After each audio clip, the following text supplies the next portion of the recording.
Innal hamdalillah nahmaduhu ta'ala wa nasta'inuhu wa nastaghfiruh wa na'udzu billahi min syururi anfusina wa min sayyiati a'malina may yahdihillahu fala mudilla lahu wa may yudlil fala hadiyalah wa ashhadu an la ilaha illallah wahdahu la syarika lah wa ashhadu anna Muhammadan 'abduhu wa rasuluh sallallahu alaihi wa ala alihi wa ashabihi wa tabi'in wa tabi'i tabi'in wa man tabi'ahum bi ihsanin ila yaumiddin. Qala Allah Ta'ala fi kitabihil karim, ya ayyuhalladzina amanu taqullaha haqqa tuqatih wa la tamutunna illa wa antum muslimun. Wa qala Allah subhanahu, ya ayyuhan nas ittaqu rabbakumul ladzi khalaqakum min nafsin wahidah wa khalaqa minha zawjaha wa batha minhuma rijalan katsiran wa nisaa wattaqullaha alladzi tasaaluna bihi wal arham innallaha kana 'alaikum raqiba. Wa qala Allah 'azza wa jalla, ya ayyuhalladzina amanu taqullaha wa qulu qawlan sadida yuslih lakum a'malakum wa yaghfir lakum dhunubakum wa may yuti'illaha wa rasulahu faqad faza fawzan 'azima. Amma ba'd, fa inna asdaqal kalami kitabullah ta'ala wa khairal hadi hadi nabiyyina Muhammadin sallallahu alaihi wa ala alihi wa sallam wa syarrul umuri muhdatsatuha fa inna kulla muhdatsatin bid'ah wa kulla bid'atin dhalalah wa kulla dhalalatin finnar. Ma'asyiral muslimin, jemaah Jumat yang mudah-mudahan selalu senantiasa dijaga dan dirahmati oleh Allah Subhanahu wa taala. Allah tabaraka wa taala memberikan kesempatan bagi kita semua untuk melaksanakan berbagai macam rangkaian peribadahan. Allah tabaraka wa ta'ala lah yang memudahkan bagi kita semua untuk melangkahkan kaki-kaki kita menuju masjid-masjid Allah subhanahu wa ta'ala, untuk beribadah, untuk berzikir, untuk menyebut namanya, untuk bersujud kepadanya. Maka dari itu ketahuilah, ini termasuk di antara nikmat yang begitu besar, di antara nikmat yang mana Allah subhanahu wa ta'ala khususkan kepada kita semua, kepada orang-orang yang beriman kepadanya, kepada orang yang berusaha untuk terus memupuk keimanannya, memperbagus keislamannya, meningkatkan ketakwaannya dengan terus meningkatkan peribadahan kepada Allah subhanahu wa ta'ala. Yang itu semua tidak bisa kita raih, tidak bisa kita dapatkan kecuali dengan taufik, kecuali dengan kemudahan, kecuali dengan apapun yang datang dari sisi Allah subhanahu wa ta'ala dari pertolongan-pertolongannya. Maka dari itu bersyukurlah kepada Allah subhanahu wa ta'ala, kuatkanlah syukur kita, sempurnakanlah syukur kita kepada Allah subhanahu wa ta'ala atas nikmat yang begitu besar ini. Washkuru lillahi in kuntum iyyahu ta'budun. Dan bersyukurlah kalian kepada Allah subhanahu wa ta'ala kalau memang kalian merasa sebagai seorang yang beribadah kepada Allah tabaraka wa ta'ala. Ma'asyiral muslimin, jemaah Jumat yang mudah-mudahan dijaga dan dirahmati oleh Allah subhanahu wa ta'ala. Maka tentu saja nikmat Allah tabaraka wa ta'ala begitu banyak. Walaupun kita telah sebutkan di antara nikmat terbesarnya nikmatul Islam, nikmatul iman, nikmat untuk beribadah, nikmat untuk bertakwa kepada Allah subhanahu wa ta'ala, maka Allah pun tabaraka wa ta'ala memberikan kepada kita nikmat dunia. Allah subhanahu wa ta'ala lah yang melimpahkan kepada kita umur, usia yang mana itulah waktu yang Allah tabaraka wa ta'ala berikan untuk kita semua beramal, untuk kita semua manfaatkan dengan sebaik-baiknya. Kenapa? Karena sebagaimana kita ketahui, setiap dari kita pasti akan menemui ajalnya. Semua dari kita, tidak terkecuali, Allah subhanahu wa ta'ala pasti akan pertemukan seorang manusia dengan ajalnya. Sehingga yang selanjutnya, maka hendaknya dia persiapkan untuk kehidupan setelah dia bertemu dengan kematiannya. Sebagaimana Allah tabaraka wa ta'ala melalui lisan Nabi kita Muhammad sallallahu alaihi wasallam menjelaskan kepada kita semua, ketika beliau sallallahu alaihi wasallam ditanya, ayul mu'minin al-akyas, mukmin seperti apakah yang paling cerdas? Maka kata beliau sallallahu alaihi wasallam, ahsanul mu'mini taib, ayul mu'minin al-akyas ahsanuhum khuluqa. Taib. Ketika Nabi SAW ditanya tentang mukmin yang paling cerdas, maka beliau menjawab, aktsaruhum lil mauti dzikra, mereka yang paling banyak mengingat kematiannya. Wa ahsanuhum lima ba'dahu isti'dadan, dan mereka yang paling bagus untuk mempersiapkan untuk kehidupan setelah kematiannya. Oleh karena itu, sebagaimana Nabi kita Muhammad sallallahu alaihi wasallam tunjukkan kepada kita, beritahukan kepada kita bahwasanya kecerdasan kita diukur seberapa bagus kesiapan kita untuk menghadapi sebuah kehidupan yang pasti akan kita hadapi. Kehidupan setelah kematian kita, yang mana awal dari kehidupan tersebut adalah di mana kita akan berpindah menuju alam barzakh. Kita akan berpindah dari alam dunia ini, alam dunia yang begitu gemerlap ini, alam dunia yang sangat-sangat kita cintai, alam dunia yang kita betul-betul bernikmat-nikmat di dalamnya. Ketahuilah ini semua akan kita tinggalkan. Kita akan berpindah kepada satu alam, kita akan berpindah kepada satu tempat yang mana kita tidak mengetahui kapan kita akan berpindah ke sana, dan kita pun tidak tahu akan berapa lama kita tinggal di sana. Yang pasti itu pasti akan terjadi. Adalah Utsman bin Affan radhiyallahu taala anhu, seorang sahabat yang mulia. Setiap kali beliau berdiri di sebuah kuburan, maka beliau akan menangis sampai membasahi janggut beliau, menunjukkan bahwasanya tangisannya bukanlah tangisan yang biasa.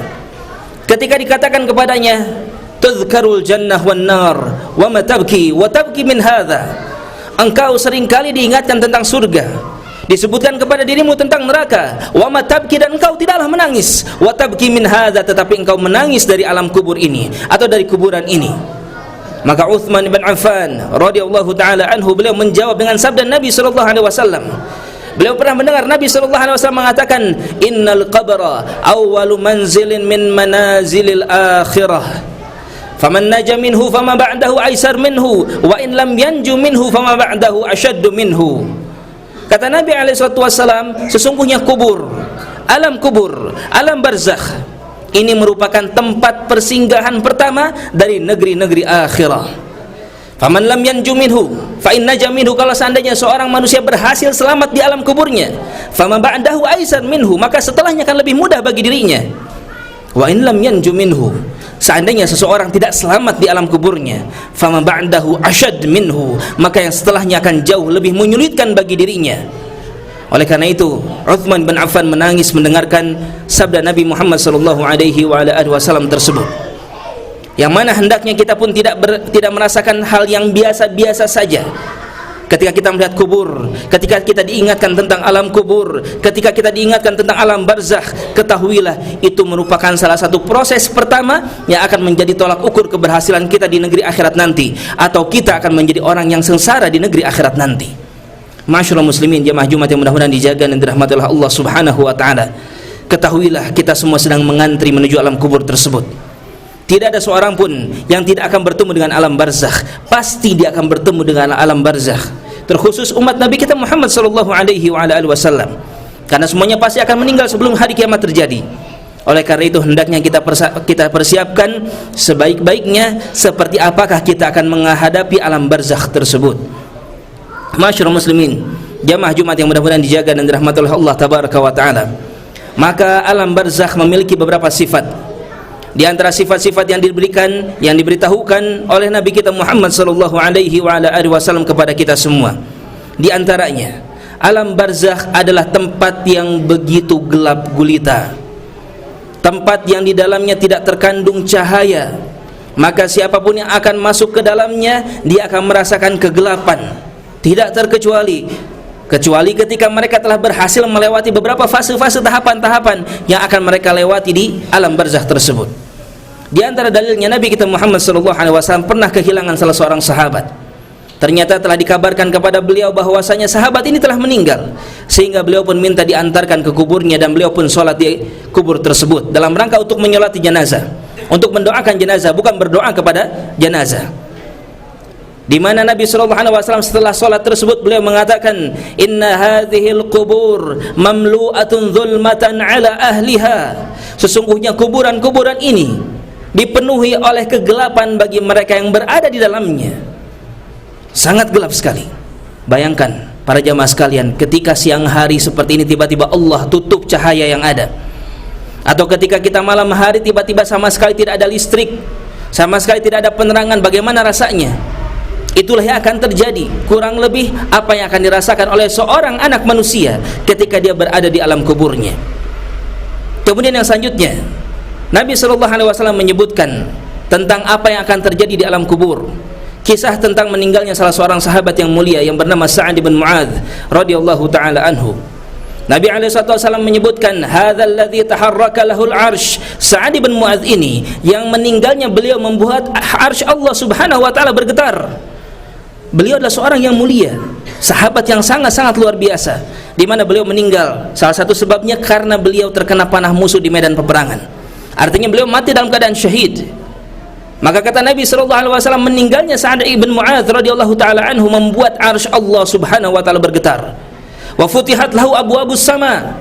Kemudian selanjutnya pintu-pintu langit terbuka bagi seorang Sa'ad bin Mu'adz. Wa syahidahu sab'una alfan minal malaikah, dan meninggalnya Sa'ad bin Mu'adz disaksikan, dihadiri oleh 70.000 malaikat. Saking mulianya orang ini. Apa kata Nabi sallallahu alaihi wasallam? Laqad dhamma dhammatan.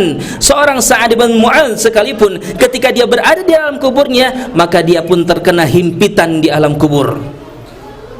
Inilah orang yang mulia, orang yang sangat hebat, seorang sahabat Nabi SAW. Bagaimana dengan kita? Siapakah diri kita jika dibandingkan dengan orang-orang hebat tersebut?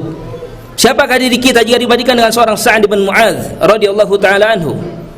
Seorang Sa'ad bin Mu'adz saja ketika masuk ke alam kuburnya, maka alam kubur menghimpitnya, menggencetnya, semakin sempit bagi dirinya. Walaupun setelah itu kata Nabi SAW, thumma furrija'an, maka setelahnya barulah dilapangkan apa yang ada di alam kubur tersebut bagi seorang Sa'ad ibn Mu'adz radhiyallahu taala anhu. Maka dari itu hendaknya kita bersiap-siap dan kita cari tahu kiranya apa yang bisa membuat kita selamat dari apa yang ada di alam kubur, dari sifat-sifat yang sangat-sangat mengerikan. Oleh karena itu hendaknya kita pun mengetahui bahwasanya di antara yang akan dialami oleh mereka yang akan masuk ke alam kubur adalah satu peristiwa yang disebut dengan fitnatul kubur, fitnah kubur. Apa itu fitnah?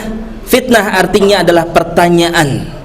Pertanyaan-pertanyaan yang akan dipertanyakan oleh mereka para malaikat yang telah ditugaskan oleh Allah Subhanahu wa taala untuk bertanya kepada mereka, orang-orang yang akan masuk ke dalam alam kuburnya.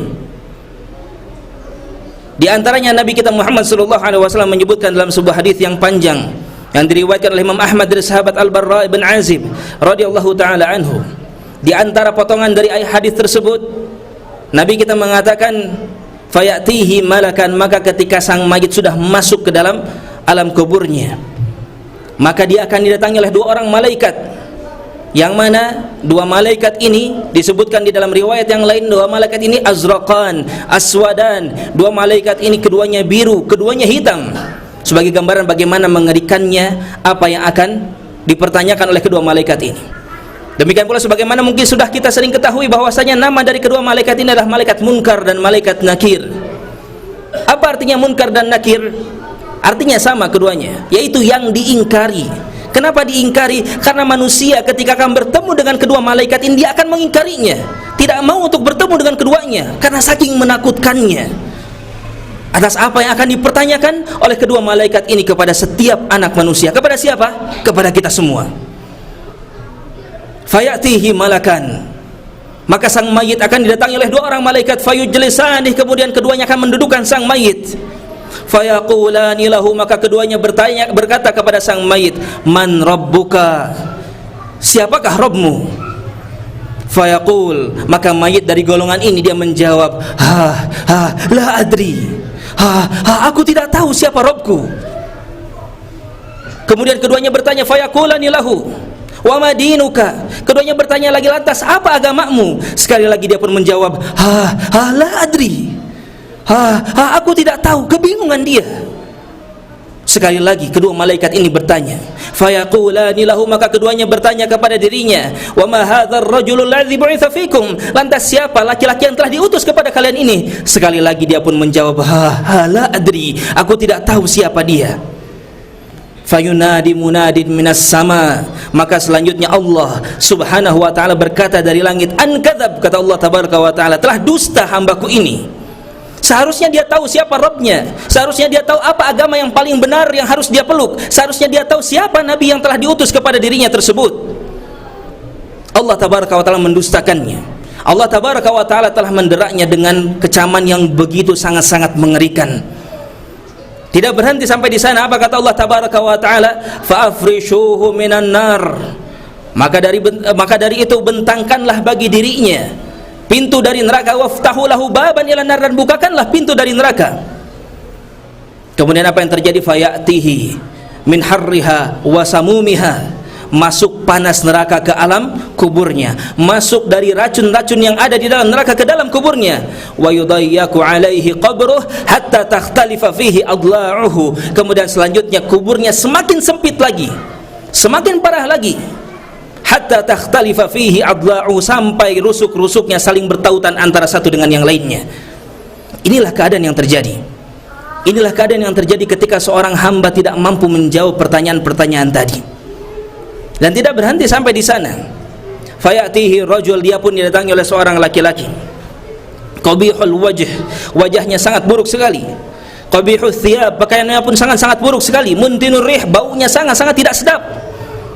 Fayaqul, laki-laki ini berkata kepada si mayit, abshir billadhi yasu'uk, hadha yawmuka alladhi kunta tu'ad.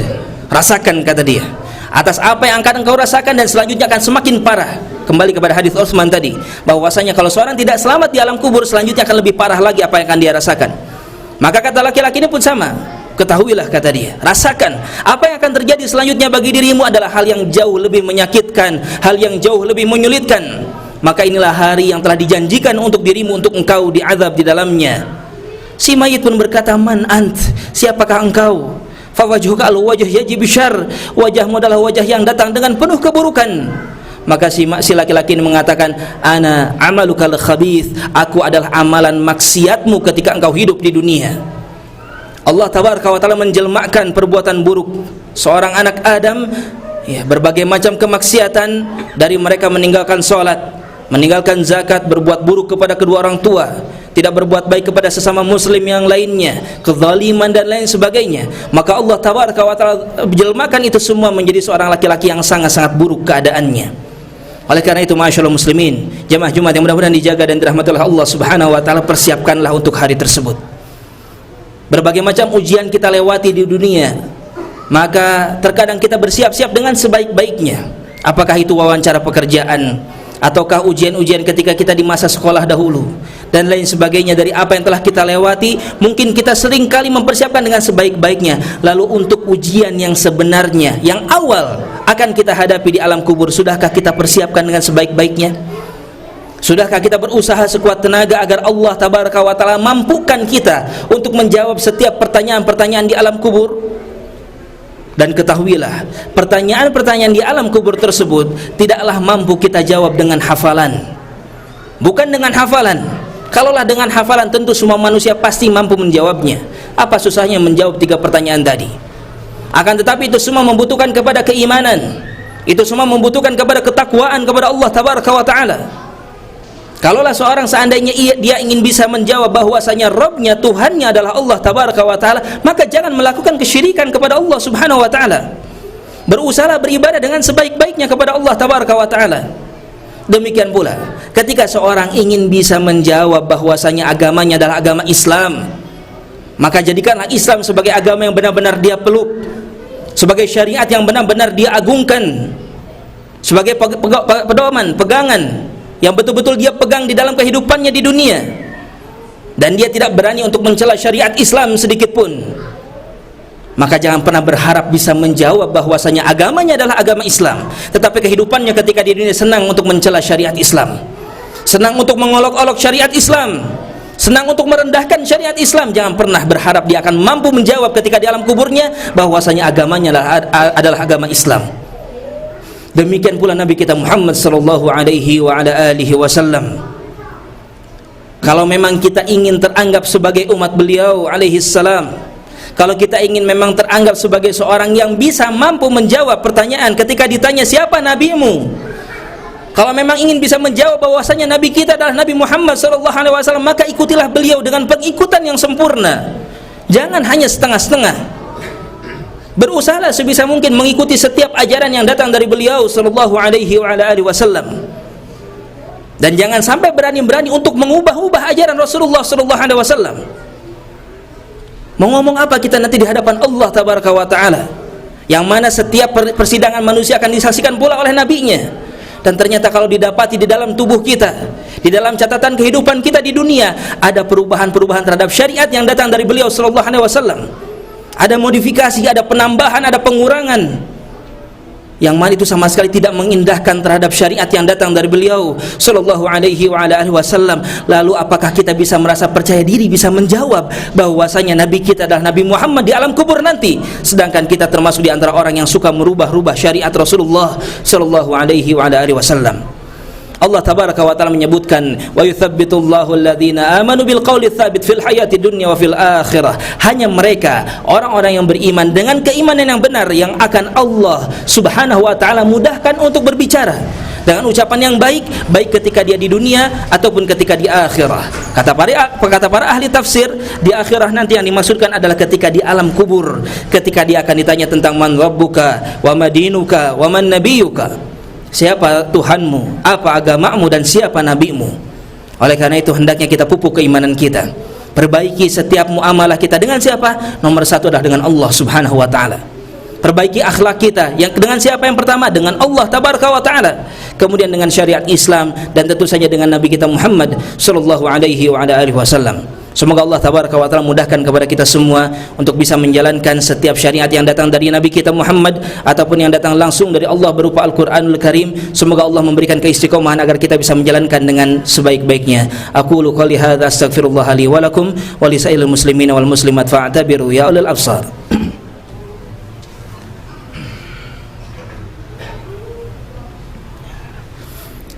Alhamdulillahi wahdah, wassalatu wassalamu ala man la nabiyya ba'dah, wa ala alihi wa ashabihi wa man walah, wa ashhadu an la ilaha illallah wahdahu la syarikalah, wa ashhadu anna Muhammadan abduhu wa rasuluh. Amma ba'd. Masyarul muslimin, jamaah Jumat yang mudah-mudahan selalu senantiasa dijaga dan dirahmati oleh Allah tabaraka wa taala. Maka itulah sekitar sedikit ya tentang kisah yang akan dilaksanakan, yang akan terjadi di alam kubur seorang manusia, di mana di antara golongan yang pertama Allah subhanahu wa ta'ala kisahkan kepada kita melalui lisan Nabi kita Muhammad sallallahu alaihi wasallam tentang keadaan mereka, yaitu siapa? Orang-orang yang tidak mampu menjawab pertanyaan-pertanyaan di alam kubur. Adapun golongan yang lainnya masih dari potongan hadis yang sama, dari hadis Al-Barra bin Azib yang diriwayatkan oleh Imam Ahmad rahimahumullahu ta'ala. Kata Nabi sallallahu alaihi wasallam, adapun hamba yang satu ini, fayatihi malakan, sama dia pun didatangi oleh dua orang malaikat, malaikat Munkar dan Nakir. Fayujlisanih, dia pun didudukan oleh keduanya. Fayaqulani lahu, maka keduanya bertanya kepada dirinya, man rabbuka, siapakah Rabbmu? Fayaqul, maka dia pun menjawab, Rabbi Allah, Rabbku adalah Allah subhanahu wa ta'ala. Fayaqulani lahu, maka keduanya kembali bertanya, wa madinuka, dan lantas apa agamamu? Fayaqul dinil Islam, agamaku adalah agama Islam. Maka keduanya pun bertanya lagi, fayaqulani lahu, wa ma hadzal rajulul ladzi bu'itsa fikum, lantas siapa laki-laki yang telah diutus kepada kalian ini? Maka dia pun menjawab, huwa Rasulullah sallallahu alaihi wa ala alihi wasallam. Di dalam riwayat ini ada tambahan pertanyaan untuk orang yang mampu menjawab ketiga pertanyaan tadi. Dia pun ditanya lagi oleh kedua malaikat, fayaqulani lahu, wa ma yudrik, apa yang menjadi ilmumu? Maka dia pun menjawab, qara'tu kitaballah fa amantu bihi wa saddaqtuh, aku membaca kitabullah Al-Quranul Karim, aku beriman kepadanya dan aku pun membenarkan apa yang ada di dalamnya. Fayunadi munadin minas sama, maka Allah subhanahu wa ta'ala pun berkata dari langit, an sadaqa abdi, kata Allah tabaraka wa ta'ala, telah benar hambaku atas jawaban-jawaban yang telah dia jawabkan. Fa'afrishuhu minal jannah waftahu lahu baban ilal jannah, kata Allah tabaraka wa ta'ala, bentangkan bagi dirinya dari surga dan bukakan bagi dirinya pintu menuju surga. Fayatihi min ruhiha wa tibiha, maka masuklah dari bagaimana indahnya, nikmatnya udara yang ada di dalam surga dan bagaimana wanginya surga ke alam kuburnya. Kemudian apa yang selanjutnya? Wa yufsahu lahu ala qabrih madda basarihi, maka selanjutnya alam kuburnya dilapangkan, dibentangkan bahkan sampai sejauh mata memandang. Inilah yang akan terjadi. Inilah yang harus kita usahakan agar alam kubur kita tidak menghimpit diri kita. Berusahalah agar kita bisa menjawab ketiga pertanyaan tersebut. Berusahalah agar kita bisa menjawab bahwasanya Rabb kita adalah Allah. Berusahalah agar kita bisa menjawab bahwasanya agama kita adalah Islam dan Nabi kita adalah Nabi Muhammad sallallahu alaihi wasallam. Dengan berusaha sebisa mungkin menjaga hubungan kita dengan Allah, dengan Islam dan dengan Nabi kita Muhammad sallallahu alaihi wa ala alihi wasallam. Sama, orang ini pun tidak berhenti sampai di sana. Fayatihi rajul, dia pun didatangi oleh seorang laki-laki. hasanul wajh, dengan wajah yang begitu baik, hasanul thiyab, dengan pakaian yang begitu baik pula. Kemudian dia mengatakan, abshir billadzi yasurruk, hadza yaumukal ladzi kunta tu'ad. Kata laki-laki ini kepada si mayit, bergembiralah dengan apa yang akan membuat dirimu lebih senang lagi nantinya. Sebagaimana kita sebutkan di hadis yang awal tadi, kata Uthman, kalau seandainya seorang berhasil di sana, kalau seandainya seorang selesai di dalam segala macam keburukan di dunianya dan dia berhasil di alam kuburnya, maka selanjutnya dia akan merasakan kemudahan demi kemudahan. Maka sang mayit pun berkata, man ant, siapakah dirimu? Fawajuhka al-wajh yajibil khair, wajahmu wajah yang datang dengan penuh kebaikan. Maka kata si laki-laki ini, ana amaluka salih, aku adalah amalan salehmu, aku adalah perbuatan baikmu, aku adalah setiap amalan-amalan saleh yang pernah engkau lakukan ketika engkau di dunia. Maka ketika seorang manusia, ketika kita semua bersedekah setiap harinya, menjaga solat yang 5 waktu, menjaga rukun Islam, rukun iman, selalu kita amalkan, tidak pernah kita berusaha untuk meninggalkannya, waliyadzubillah. Kita berusaha selalu berbuat baik dan selalu sesuai dengan Al-Quran dan sunnah Nabi kita Muhammad SAW. Maka itu semua akan menjelma menjadi satu amalan atau menjadi seorang laki-laki yang begitu baik, yang akan menemani dirinya sampai di hari kiamat nanti. Sampai-sampai si mayit mengatakan, Rabbi aqimis sa'ah, kalau begitu wahai Rabbku, segerakan saja hari kiamat.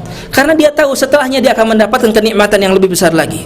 Hatta arji'a ila ahli wa mali, sehingga aku bisa kembali menuju keluargaku dan hartaku kembali, kata laki-laki ini, kata si mayit ini. Oleh karena itu, masyaallah muslimin, jamaah Jumat yang mudah-mudahan dijaga dan dirahmati oleh Allah Subhanahu wa taala, ketahuilah kehidupan kita di dunia bukanlah kehidupan yang abadi. Bukanlah kita hidup di dunia ini untuk selama-lamanya. Kita akan tinggalkan, kita akan berpindah, kita akan berpulang menuju tempat pulang yang sesungguhnya, yaitu surga Allah Subhanahu wa taala. Maka dari itu, jangan sampai kita salah mengambil jalan pulang.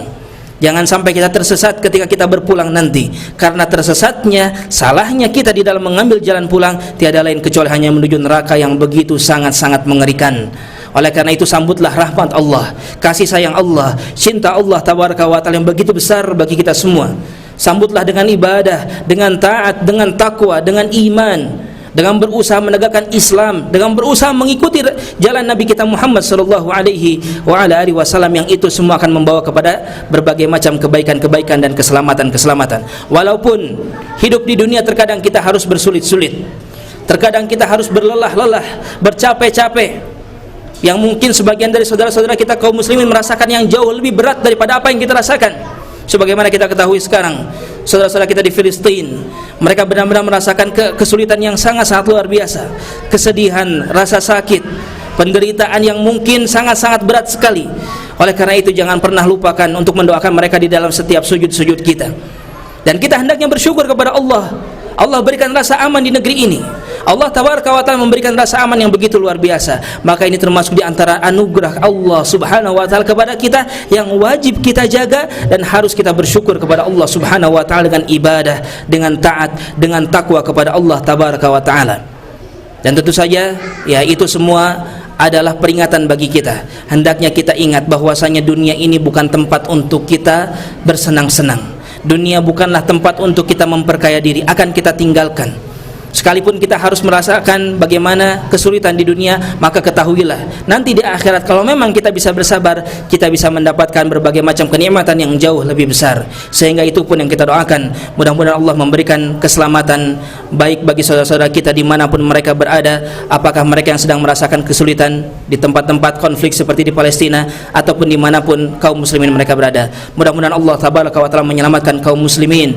Allahumma izzal muslimin, Allahumma izzal Islam wal muslimin, Allahumma ansur ikhwanana al muslimin fi kulli makan, al qa'idin wal qa'imin minhum, Allahumma ansur ikhwanana al muslimin al mustad'afin fi Filistin, Allahumma ansur ikhwanana al mujahidin fi Filistin, Allahumma anqidh al Islam, Allahumma anqidh al muslimin fi Gaza, Allahumma anqidh al muslimin fi Gaza, Allahumma anqidh al muslimin fi Gaza, Allahumma alayka bi dawlatil yahud, اللهم عليك بدولة اليهود خذهم من فوقهم وتحتهم واجعل الدائرة عليهم اللهم أرنا عجائب قدرتك في اليهود اللهم دمرهم تدميرا اللهم دمر أعداءك أعداء الدين اللهم اغفر للمسلمين والمسلمات الأحياء منهم والأموات اللهم اغفر لي ولوالدي وارحمهما كما ربياني صغيرا اللهم أعنا على ذكرك وشكرك وحسن عبادتك اللهم لا تدعنا ذنبا إلا غفرته ولا هما إلا فرجته ولا عدوا إلا خصمته ولا دينا إلا قضيته وآخر دعوانا الحمد لله والسلام عليكم warahmatullahi wabarakatuh wa aqimus salam.